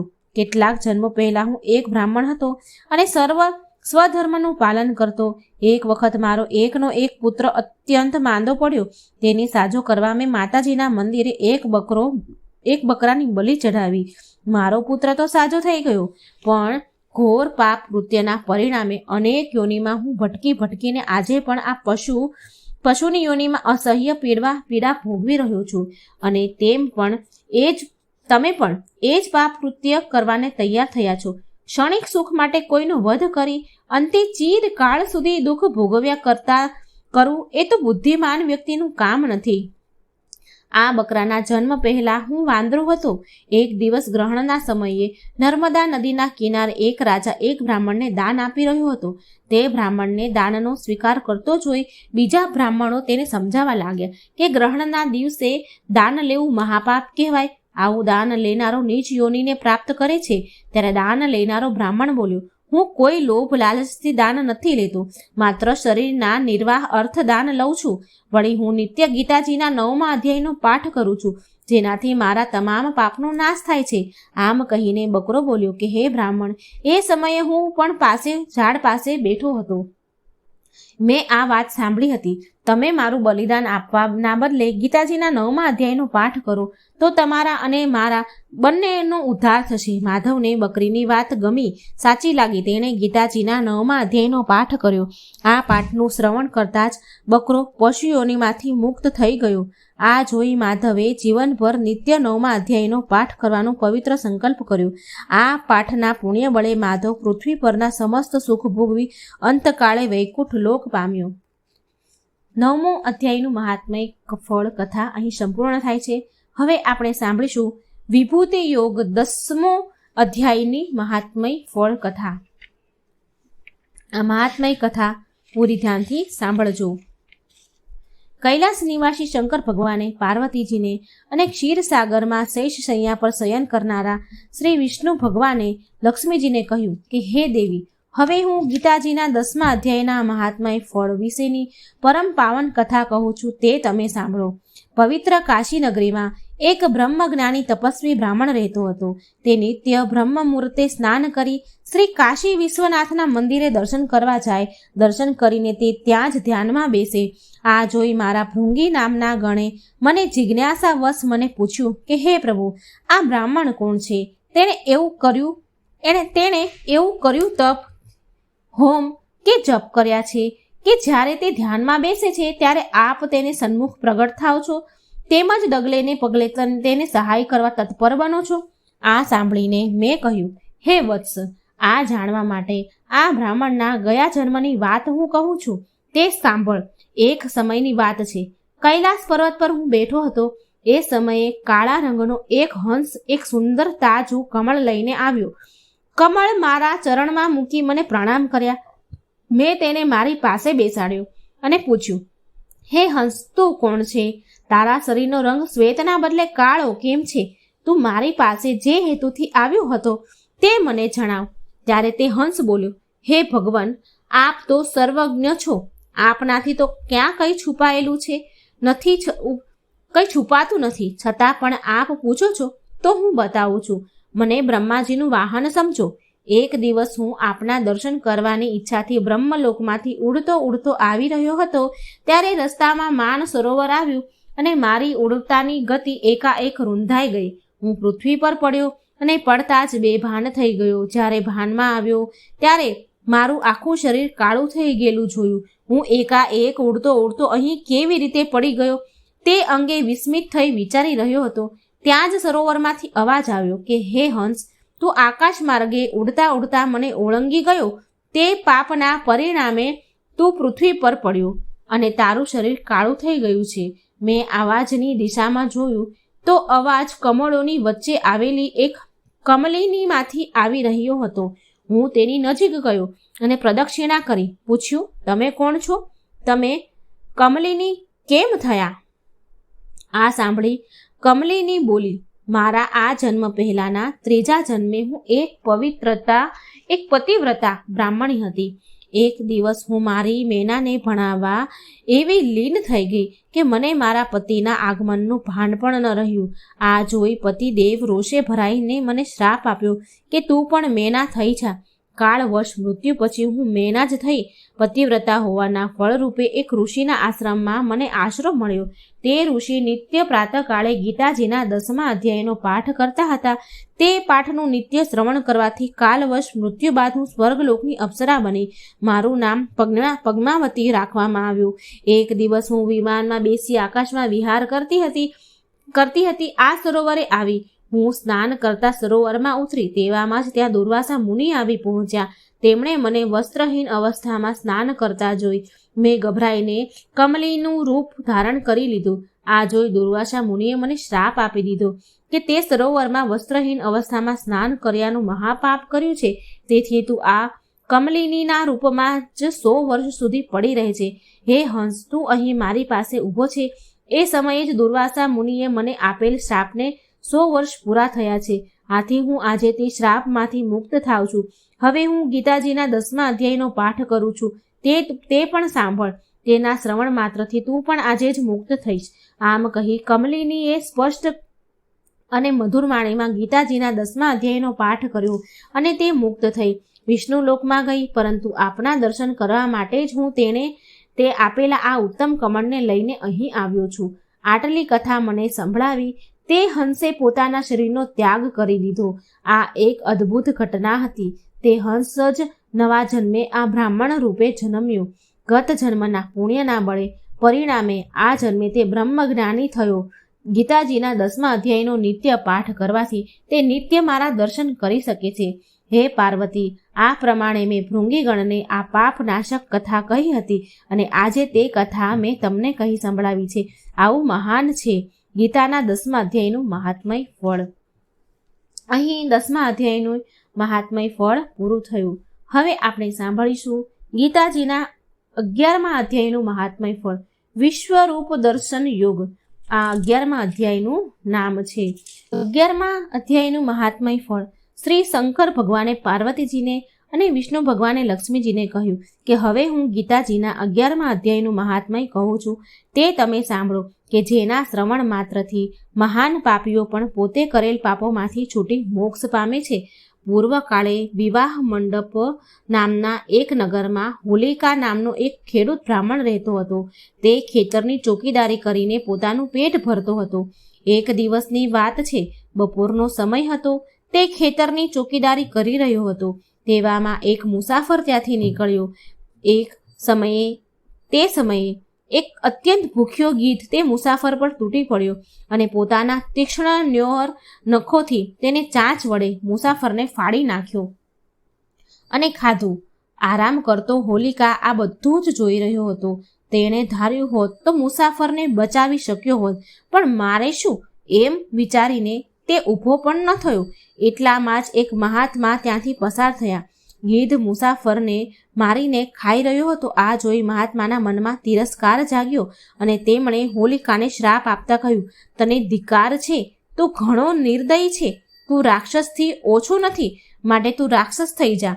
આ શ્રાપ સાંભળતા જ બ્રાહ્મણ ગભરાઈને કરગરવા લાગ્યો. મહાત્માને દયા આવી. તે બોલ્યા, જ્યારે કોઈ ગીતાજીના 11મા અધ્યાયનો પાઠ કરી તેનું મંત્રેલું જળ તારા મસ્તક પર છાંટશે, ત્યારે તને આ શાપમાંથી મુક્તિ મળશે. આમ કહી મહાત્મા ચાલ્યા ગયા. શાપના કારણે રાક્ષસ બનેલો બ્રાહ્મણ ગામના લોકોને પકડીને ખાવા લાગ્યો. આથી ત્રાસી ગયેલા ગામના લોકોએ ભેગા થઈ બ્રહ્મ રાક્ષસને વિનંતી કરી કે તું ધર્મશાળામાં જઈને રહે, ત્યાં જે રાતવાસો કરે તેનો તું ભોગ લેજે. બ્રહ્મ રાક્ષસે ધર્મશાળામાં ધામા નાખ્યા. ત્યાં જે મુસાફર આવતા તેને તે મારીને ખાઈ જતો. એક દિવસ એક બ્રાહ્મણે આ ધર્મશાળામાં રાતવાસો કર્યો. સવારે તેને જીવતો જોઈ ચોકીદાર અને ગામ લોકોનો વિસ્મયનો પાર ન રહ્યો. બ્રાહ્મણ જાણકાર છે એમ માની ચોકીદારે આ બ્રાહ્મણને થોડા દિવસ ધર્મશાળામાં રહેવાની વિનંતી કરી. બ્રાહ્મણ રોકાઈ ગયો. બન્યું એવું કે ચોથા દિવસે સાંજે ચોકીદારના પુત્રનો મિત્ર ગામમાં આવ્યો. ચોકીદાર તેને જાણતો ન હતો. આથી ચોકીદારે તેને અન્ય મુસાફરોની સાથે ધર્મશાળામાં મોકલી દીધો. ચોકીદારના પુત્રને પોતાનો મિત્ર ધર્મશાળામાં ઉતર્યો છે આ વાતની ખબર પડતા તે પોતાના જીગરી મિત્રને બચાવવા માટે ધર્મશાળામાં ગયો. પરંતુ બ્રહ્મ રાક્ષસ અન્ય મુસાફરોની સાથે પણ તેને મારીને ખાઈ ગયો. આ જોઈ ચોકીદારના હોશ ઉડી ગયા. તે રાક્ષસને કરગરીને કહેવા લાગ્યો કે મારા પુત્રને તમે જ તેના મિત્રને તું સજીવન કર. તું આ બ્રાહ્મણને નથી મારતો તો આ બંનેને શા માટે માર્યા? ત્યારે બ્રહ્મ રાક્ષસ બોલ્યો કે આ બ્રાહ્મણ નિત્ય ગીતાજીના 11મા અધ્યાયનો પાઠ કરે છે, પરિણામે હું તેને મારીને ખાઈ નથી શકતો. જો આ બ્રાહ્મણ ગીતાજીના 11મા અધ્યાયના મંત્રથી 7 વાર અભિમંત્રિત કરેલ જળ મારા પર છાંટે તો મારો ઉદ્ધાર થઈ જશે. આ સાંભળી ધર્મિષ્ઠ બ્રાહ્મણે તત્કાળ ગીતાજીના 11મા અધ્યાયથી જળને અભિમંત્રિત કરી રાક્ષસ પર છાંટ્યું તો બ્રહ્મ રાક્ષસનો તેની યોનિમાંથી ઉદ્ધાર થયો. સાથે 2 મિત્રોને પણ મુક્તિ મળી ગઈ. વૈકુંઠ લોકમાંથી દૂતો વિમાન લઈને તેડવા આવ્યા. આ જોઈને ચોકીદાર રડતો પુત્રને રોકવા લાગ્યો. આથી પુત્ર બોલ્યો કે ગીતાજીના 11મા અધ્યાયનું શ્રવણ કરવાથી અમને મુક્તિ મળી છે. વળી આ સંસારમાં તો સૌ કોઈ પોતાના કર્મ અનુસાર આવે છે અને જાય છે. આજે અમે જઈએ છીએ, કાલે તમારે જવાનું છે. કેટલીક વાર તમે મારા અને હું તમારો પુત્ર રહી ચૂક્યા છીએ, માટે હવે તમે મુક્તિનો ઉપાય કરો. ગીતાજીના 11મા અધ્યાયનો પાઠથી આ બ્રહ્મ રાક્ષસના જેવાનો પણ ઉદ્ધાર થઈ ગયો છે. તો મેં જોયું ને, હવે તમે પણ નિત્ય ગીતાજીના 11મા અધ્યાયનો પાઠ કરવાનો સંકલ્પ કરો. આમ કહીને તે ચાલ્યો ગયો. ચોકીદાર નિત્ય ગીતાજીના 11મા અધ્યાયનો પાઠ કરવા લાગ્યા અને અંતકાળે મૃત્યુ પામ્યા બાદ વૈકુંઠ લોકને પામ્યા. આ ગીતાજીના 11મા અધ્યાયની મહાત્મય કથા પૂરું થયું. અમને સાંભળીશું ભગવદ્ ગીતાના 12મા અધ્યાયનું મહાત્મય ફળ કથા. ત્યાં ભગવદ્ ગીતાનો ગ્રંથ હોય અને જ્યાં ગીતાના પાઠ થાય ત્યાં પ્રયાગ આદિ સર્વ તીર્થનો વાસ રહેલો હોય છે. અર્થાત ગીતાજીના શ્રવણ માત્રથી પ્રયાગ આદિ પવિત્ર ધામોમાં સ્નાન કર્યા જેટલું પુણ્ય ફળ મળે છે.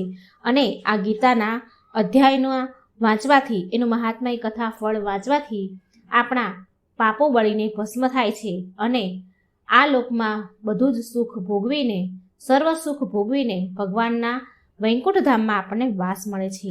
માટે આપણે આ ભાગવદ્ ગીતાના અધ્યાય સાંભળવા પણ ખૂબ જરૂરી છે અને મહાત્મય કથા પણ સાંભળવું જરૂરી છે.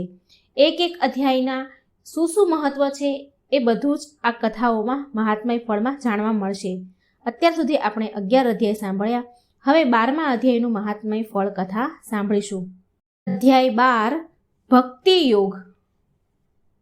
શંકર ભગવાને પાર્વતીજીને અને વિષ્ણુ ભગવાને શ્રી લક્ષ્મીજીને કહ્યું કે હવે તમે ગીતાજીના 12મા અધ્યાયનું અદ્ભુત મહાત્મા ફળ અને તેના ફળ વિશે સાંભળો. મહાત્મયની કથા આ રીતે છે. કોલ્હાપુર નગરમાં રાજા બૃહદર્થ નામે ઘણો જ શક્તિશાળી રાજા રાજ કરતો હતો. તેણે અનેક વિજય મેળવ્યા હતા. એકવાર તેણે પોતાના સર્વોપરિતા પુરવાર કરવા અશ્વમેઘ યજ્ઞ આદર્યો. શાસ્ત્રોક્ત વિધિ મુજબ તેણે યજ્ઞના પંચકલ્યાણી ઘોડાને છૂટો મૂક્યો. સાથે તેનું સૈન્ય પણ ગયું. દુર્ભાગ્યવશ બન્યું એવું કે ઘોડો પાછો ફરે અને યજ્ઞ પૂર્ણ થાય તે પહેલાં જ રાજાનું મૃત્યુ થયું.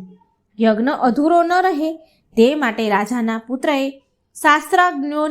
શાસ્ત્રાજ્ઞોની આજ્ઞાથી રાજાના શરીરને તેલમાં સાચવી રાખ્યું.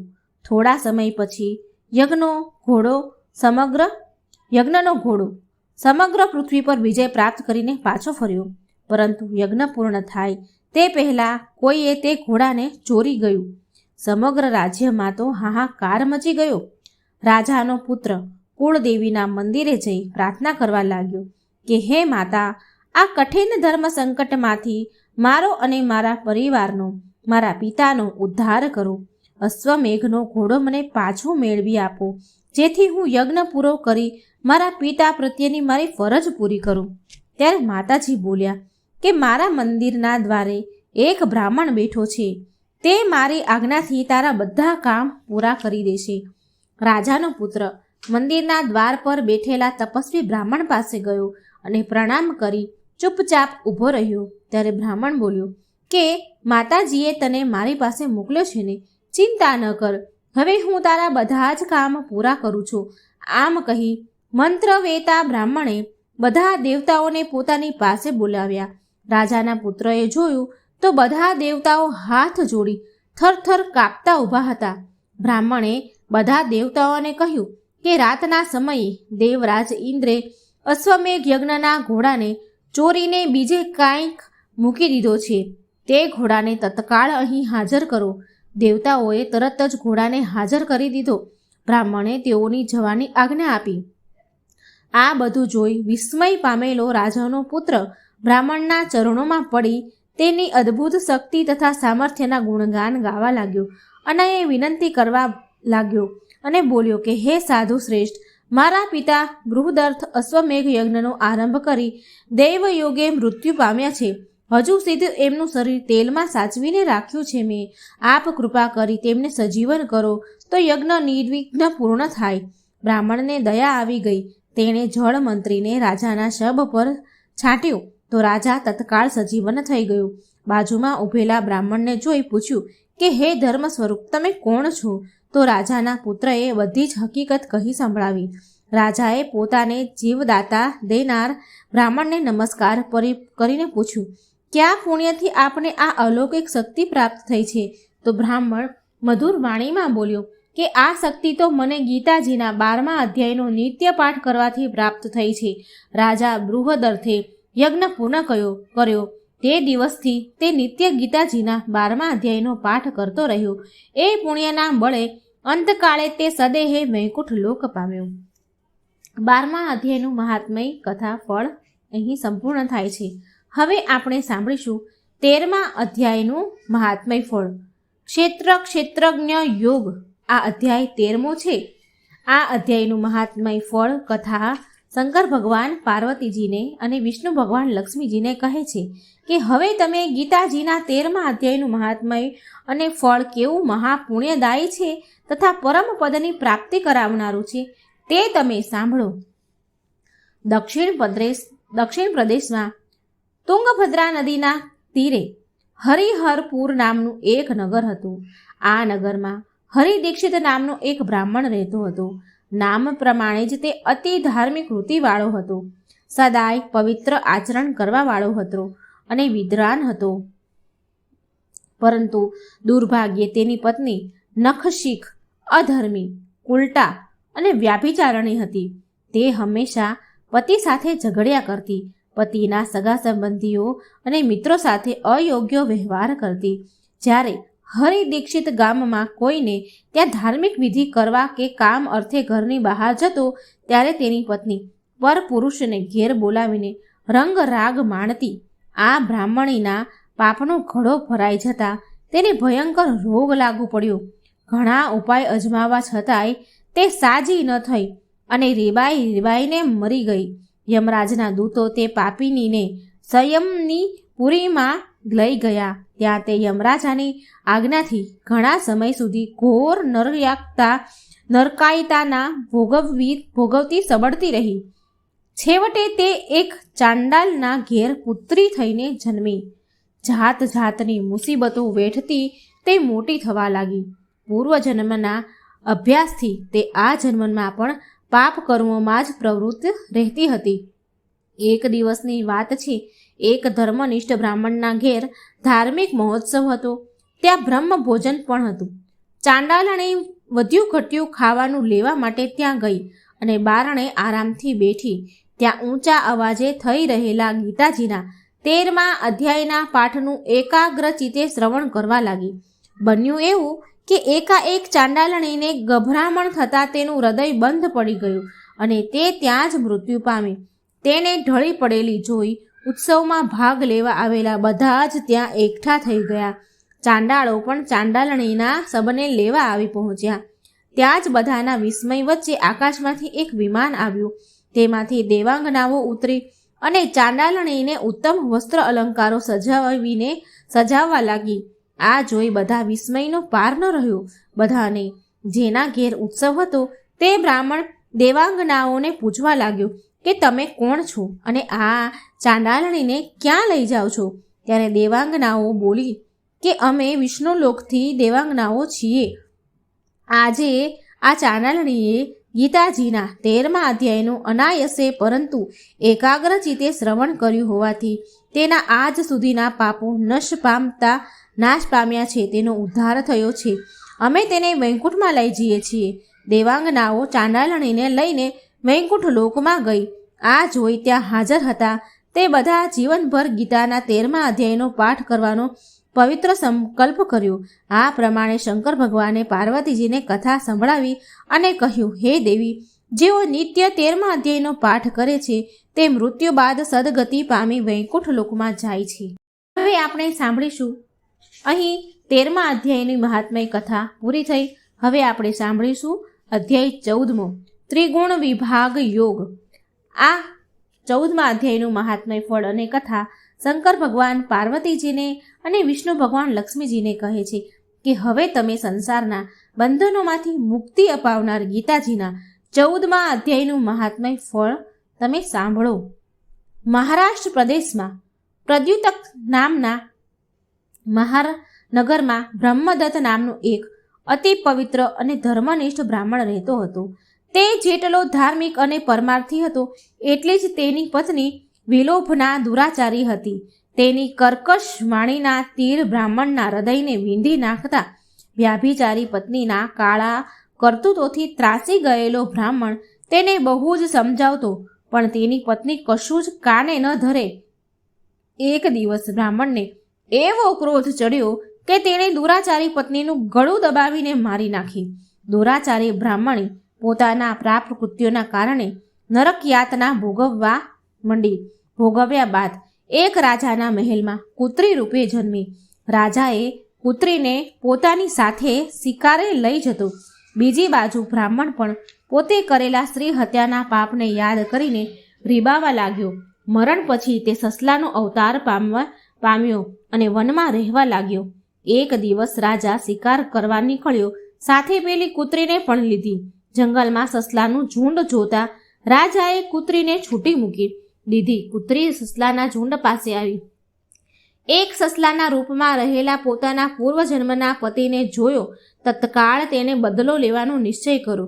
તેણે બીજા સસલાઓને સામે નજર પણ કર્યા વગર તે સસલાની પાછળ દોડી. સસલો જીવ બચાવવા દોડ્યો, પરંતુ જનૂનને ભરાયેલી કૂતરીએ તેનું ગળું પકડી લીધું. સસલો પણ પોતાના પૂર્વજન્મની પત્નીને ઓળખી ગયો, એટલે મહાપ્રયાસે ગળું છોડાવીને જીવ બચાવવા ભાગવા લાગ્યો. ભાગતો ભાગતો સસલો વત્સ મુનિના આશ્રમે પહોંચી ગયો અને વધુ પડતા ગભરાહટથી ત્યાં જ મૃત્યુ પામ્યો. કૂતરી પણ આશ્રમે આવી પહોંચી. સસલાને મરેલો જોઈ તે પાછી ફરવા જતી હતી ત્યાં જ એક વૃક્ષની મોટી ડાળી ખરીને તેની ઉપર પડી. તે તરફડતી સસલાની બાજુમાં જ જઈને મૃત્યુ પામી. કૂતરીની પાછળ રાજા પણ ત્યાં આવી પહોંચ્યો. એ વખતે આશ્રમમાંથી એક તપસ્વી બહાર આવ્યા અને એક પથ્થર પર પોતાના ચરણ ધોવા લાગ્યા. આ જળનો રેલો મૃત્યુ પામેલા સસલો અને કૂતરીને સ્પર્શતા જ બંનેનો ઉદ્ધાર થયો. આ જોઈ વિસ્મિત થયેલા રાજાએ મુનિને પ્રણામ કરી પૂછ્યું કે નીચી યોનિમાં જન્મેલા આ બંને પ્રાણીઓ જ્ઞાનહીન હોવા છતાં સ્વર્ગમાં ગયા, એનું કારણ શું? તો મુનિ બોલ્યા કે હું ગીતાજીના 14મા અધ્યાયનો નિત્ય પાઠ કરું છું. તેના પુણ્ય પ્રતાપે મારા ચરણ ધોયેલા જળનો સ્પર્શ થતાં આ બંને અધમ જીવો મુક્ત પામ્યા છે. આ સાંભળી રાજા ઘણો પ્રસન્ન થયો અને નિત્ય ગીતાજીના 14મા અધ્યાયનો પાઠ કરવા લાગ્યો. આ પાઠના પુણ્ય બળે રાજા પણ કાળે મૃત્યુ પામ્યા બાદ વૈકુંઠ લોકને પામ્યા. અહીં 14મો અધ્યાયનો મહાત્મય કથા ફળ પૂરું થાય છે. હવે આપણે સાંભળીશું 15મા અધ્યાયનું મહાત્મય કથા મહાત્મય ફળ. અધ્યાય 15 પુરુષોત્તમ યોગ. આ પુરુષોત્તમ યોગની મહાત્મય કથા ફળ શંકર ભગવાન પાર્વતીજીને અને શ્રી વિષ્ણુ ભગવાન લક્ષ્મીજીને કહે છે કે હે દેવી, હવે તમે આત્માનો ઉદ્ધાર કરી સદગતિ અપાવનારા ગીતાજીના 15મા અધ્યાયનું મહાત્મય ફળ વિશે સાંભળો. પૂર્વકાળે ગૌડા દેશમાં નૃસિંહ નામનો એક મહાપરાક્રમી રાજા રાજ કરતો હતો. તેનો મંત્રી ઈર્ષાળુ સ્વભાવનો હતો. રાજાને સ્વર્ગ સમાન સુખ વૈભવ ભોગવતો જોઈ તેને વિચાર કર્યો કે જો હું રાજકુમારો સહિત રાજાને મારી નાખું અને ખુદ રાજા બની જાઉં તો મને પણ આ વૈભવ ભોગવવા મળે. પછી તો મંત્રી રાત દિવસ રાજાને મારી નાખવાના જ વિચાર કરવા લાગ્યો. એક અંધારી રાતે મંત્રીએ રાજાને મારી નાખવા માટે મહેલ તરફ જઈ રહ્યો હતો. ત્યારે અંધારામાં તેનો પગ એક સાપ પર પડ્યો. સાપે દંશ દેતા તત્કાળ મંત્રી મૃત્યુ પામ્યો. બીજા જન્મે આ મંત્રી સિંહ દેશમાં ઘોડા રૂપે જન્મ્યો. તે ગુણોમાં અશ્વરાજ ઉચ્ચસ્રવા સમાન મહાતેજસ્વી હતો. જોગાનું જોગ તે ઘોડાને નૃસિંહ રાજાએ એક સોદાગર પાસેથી મોં માંગી કિંમત આપી ખરીદી લીધો. એક દિવસ રાજા તે ઘોડા પર બેસીને શિકાર કરવા જંગલમાં ગયો. શિકારની શોધમાં મધ્યાહન થઈ ગયો. શિકાર ન મળવાથી નિરાશ થયેલો રાજા ભૂખ તરસથી વ્યાકુળ બની ગયો. ત્યાં જ તેની નજર એક ઋષિના આશ્રમ પર પડી. રાજાએ ત્યાં જઈ પાણી પીધું. તેના મુખ પરનું તેજ જોઈ ઋષિ જાણી ગયા કે આ કોઈ રાજકુળનો જ છે અને ભૂખ્યો છે. ઋષિએ રાજાને ભોજન કરાવ્યું અને આશ્રમમાં જ આરામ કરવાનું કહ્યું. રાજા આડા પડખે થઈને આરામ કરવા લાગ્યો. દર્ભશૈયા પર તેને ઊંઘ ન આવી એટલે દિવાલ પર લખેલા ગીતાજીના 15મા અધ્યાયનો પાઠ વાંચવા લાગ્યો. આ પાઠ તેને બહુ ગમી ગયો. તેની વારંવાર વાંચીને યાદ કરવા લાગ્યો. 8-10 વખત વાંચતા તેને આખો પાઠ મોઢે થઈ ગયો. સાંજ પડતા રાજાએ પોતાના નગર ભણી પાછા જવાની તૈયારી કરી, પરંતુ તેનો ઘોડો ઘાસ ખાતો હતો. તેથી તે ઘોડાને પંપાળતો ગીતાજીના 15મા અધ્યાયનો પાઠ કરવા લાગ્યો. પાઠ પૂર્ણ થતાં જ ઘોડાનું મૃત્યુ થયું. રાજાને ઘણી નવાઈ લાગી. તેણે આ વિશે ઋષિને પૂછ્યું તો ઋષિએ જણાવ્યું કે હે રાજન, આ ઘોડો ગયા જન્મે તારો મંત્રી હતો. તે તને પુત્રો સહિત મારી નાખીને તારું રાજ છીનવી લેવા ઈચ્છતો હતો. આ પાપથી તેનું અકાળે મૃત્યુ થયું અને આ જન્મે ઘોડા રૂપે જન્મ્યો. આપના મુખેથી અનાયસે ગીતાના 15મા અધ્યાયનો પાઠ સાંભળતા જ પશુયોનિમાંથી મુક્ત થઈને સ્વર્ગલોકમાં ગયો. આ અદ્ભુત કથન સાંભળીને વિસ્મિત થયેલો રાજા નૃસિંહ મહેલે પાછો ફર્યો. મોટા રાજકુમારોનો રાજ્યાભિષેક કરી રાજ સિંહાસન પર બેસાડી તેને રાજા તરીકે જાહેર કર્યો. ત્યારબાદ રાજા નૃસિંહે ગીતાજીના 15મા અધ્યાયનો નિત્ય પાઠ કરવા લાગ્યા. આ પાઠના પુણ્ય પ્રતાપે તે મૃત્યુ પછી વૈકુંઠ લોક પામ્યા. 15મા અધ્યાયનું મહાત્મય ફળ કથા અહીં સંપૂર્ણ થાય છે. ભગવદ્ ગીતાના 16મા અધ્યાયની મહાત્મય કથા ફળ. 16મો અધ્યાય છે દેવાસુર સંપ દ્વિભાગ્ય યોગ.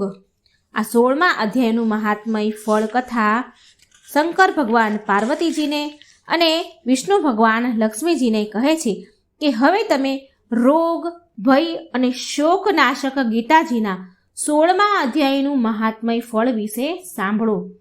સૌરાષ્ટ્ર નગરમાં ખડગબાહુ નામનો રાજા રાજ કરતો હતો. તે ઘણો જ ભલો અને ઇન્દ્ર સમાન પરાક્રમી. એક દિવસની વાત છે. પ્રાતઃકાળનો સમય હતો. રાજા ઝરૂખામાં બેઠો હતો. એવામાં તેની નજર એક ગાંડા તૂર થઈ ગયેલા હાથી પર પડી. હાથી સૂંઢ ઉલાળતો, ધરતી ધ્રુજવતો દોડતો હતો. લોકો ચીસો પાડતા, જીવ બચાવવા નાશ ભાગ કરતા હતા. સૈનિકો હાથીને ભાલાની નોક મારીને તેને પકડવા માટે દોડતા હતા. તેવામાં રાજાની નજર હાથી જે દિશામાં જઈ રહ્યો હતો તે જ દિશામાં આવતા એક બ્રાહ્મણ ઉપર પડી. રાજાને લાગ્યું કે હમણાં જ ગાંડો હાથી બ્રાહ્મણને કચડી મારી નાખશે. સૈનિકો પણ બ્રાહ્મણને ખસી જવા બૂમો પાડવા લાગ્યા. પરંતુ બ્રાહ્મણ તો આગળ વધતો જ રહ્યો. બધાના આશ્ચર્ય વચ્ચે બ્રાહ્મણને જોતા જ ગાંડો હાથી શાંત થઈ ગયો. એટલું જ નહીં, બ્રાહ્મણને જવા માટે તેણે ખસીને રસ્તો પણ કરી આપ્યો. આ જોઈ રાજાએ તત્કાળ પેલા બ્રાહ્મણને બોલાવ્યો અને પ્રણામ કરીને પૂછ્યું કે હે ભૂદેવ, તમે કઈ વિદ્યા જાણો છો? તમે ગાંડા હાથીને કઈ રીતે વશ કર્યો? ત્યારે બ્રાહ્મણ બોલ્યો કે હું તો એક કઈ વિદ્યા નથી જાણતો. માત્ર ને માત્ર ગીતાજીના 16મા અધ્યાયનો નિત્ય પાઠ કરું છું. એક પાઠના પ્રભાવથી જ ગાંડા હાથીએ શાંત થઈને મને રસ્તો કરી દીધો. આ સાંભળીને રાજા ખડગબાહુ ઘણો પ્રસન્ન થયો અને નિત્ય એકાગ્ર ચિત્તે ગીતાજીના 16મા અધ્યાયનો પાઠ કરવા લાગ્યો.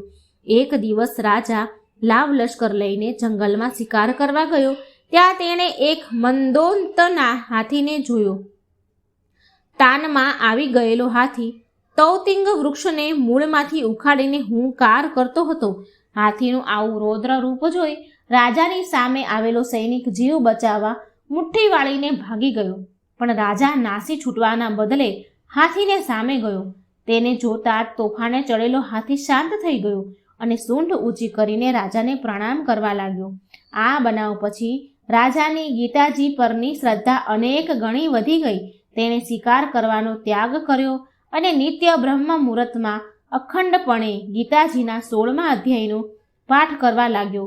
આ પાઠના પુણ્ય પ્રભાવે તે 100 વર્ષનું નિરોગી આયુષ્ય ભોગવી અંતકાળે વૈકુંઠ લોકમાં ગયો.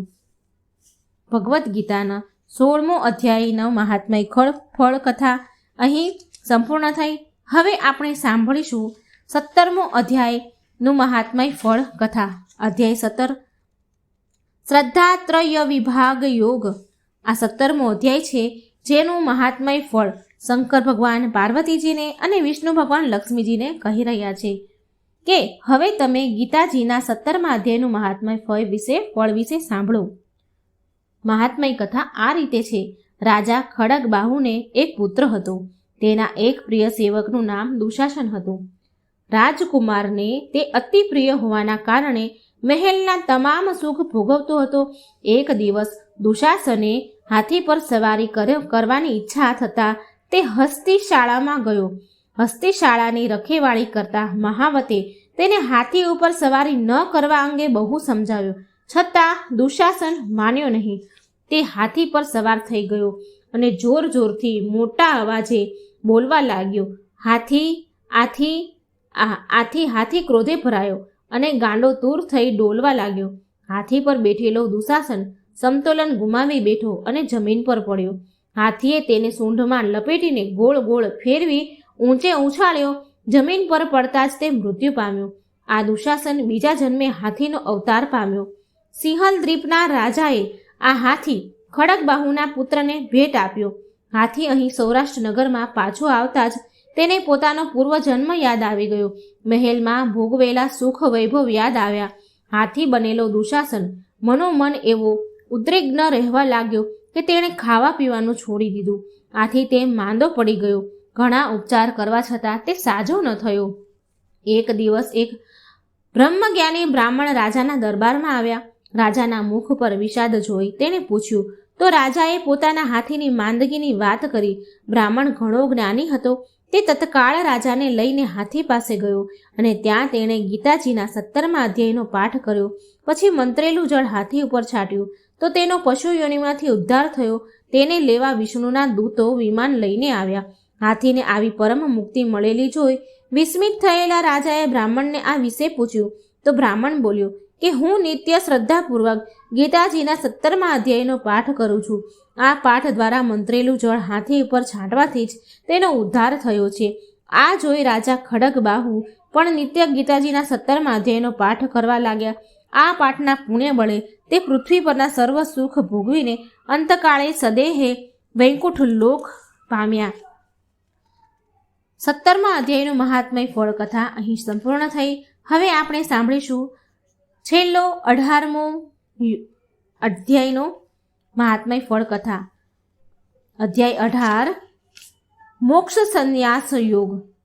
આ મહાત્મય ફળ કથા શંકર ભગવાન પાર્વતીજીને અને વિષ્ણુ ભગવાન લક્ષ્મીને કહી સંભળાવે છે. શંકર ભગવાન પાર્વતીજીને કહે છે અને વિષ્ણુ ભગવાન લક્ષ્મીજીને કહે છે કે ગીતાજીના 18મા અધ્યાયનું મહાત્મય ફળ વિશે સાંભળો કે જે વેદોથી પણ ઉત્તમ છે, સર્વ શાસ્ત્રો માટે સર્વસ્વ છે, તેમજ સંસારના દુઃખોથી ઝાડને છિન્ન ભિન્ન કરનાર છે.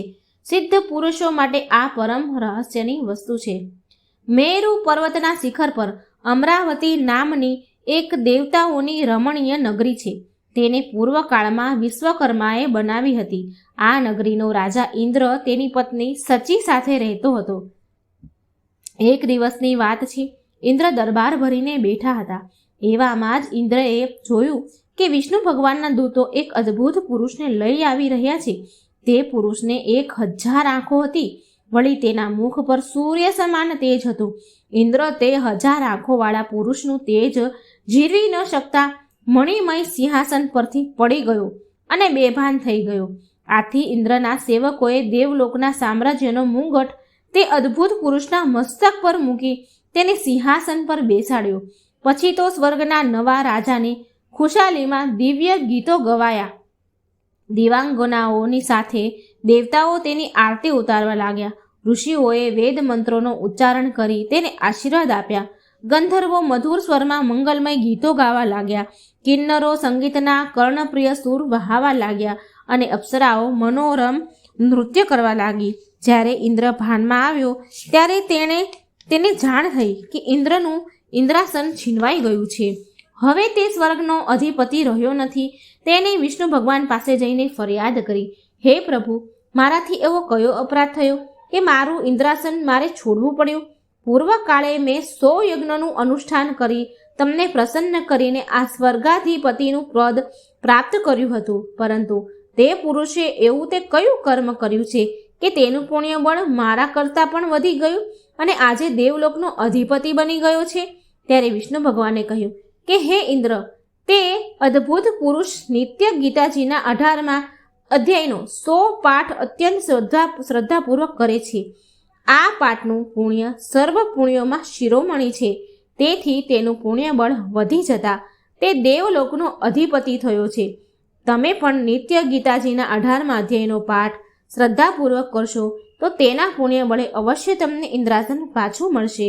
વિષ્ણુ ભગવાનના આ વચનો સાંભળી ઇન્દ્ર ગોદાવરી તટ પર જઈને ગીતાજીના 18મા અધ્યાયનું નિત્ય 100 પાઠ કરવા લાગ્યા. ધીરે ધીરે ઇન્દ્રનું પુણ્ય બળ વધતું ગયું.